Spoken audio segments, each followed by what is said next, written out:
Basil pesto pasta recipe. Yield, 3 to 4 servings. Total time, 15 minutes. Ingredients: 20 ounces 250 grams pasta, we used linguine.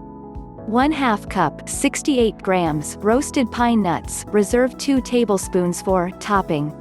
1 teaspoon 5 milliliters oil. 4 cloves garlic, minced. 1 teaspoon 5 grams oil. 2 shallots, diced.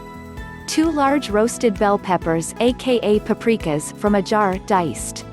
1.5 cup 225 grams cooked green peas, 1/4 cup 38 grams reserved for topping. 1 lemon, juiced.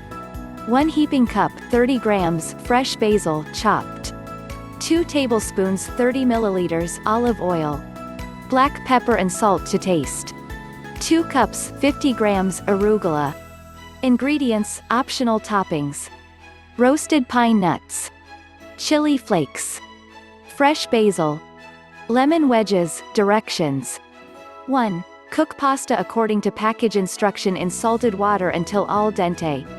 2. Roast pine nuts on pan on high heat for 2 minutes, stirring throughout. Remove from heat and add to food processor, reserving 2 tablespoons for topping.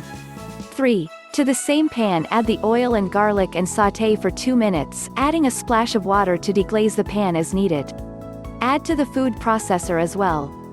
4. Back to the same pan add the oil and shallots, and let cook for 2 minutes, adding a splash of water to deglaze the pan as needed. Then add the roasted paprika and cook for 1 minute longer. 5. While the shallot cooks, add the peas, lemon juice, basil, olive oil, salt and pepper to the food processor which already contains the pine nuts and garlic. Blend until creamy. 6. When pasta is done, drain, rinse, and return to the pot. Add to the shallot mixture on top, pour over the pea pesto, add the arugula, and toss to combine. Plate, garnish, and enjoy. Notes: 1. We like to cook the garlic first before adding it to the pesto for the extra flavor, but if you'd like you can add raw garlic straight to the food processor instead and skip this step. 2. Storage: keep pasta in an airtight container in the fridge for up to 4 days.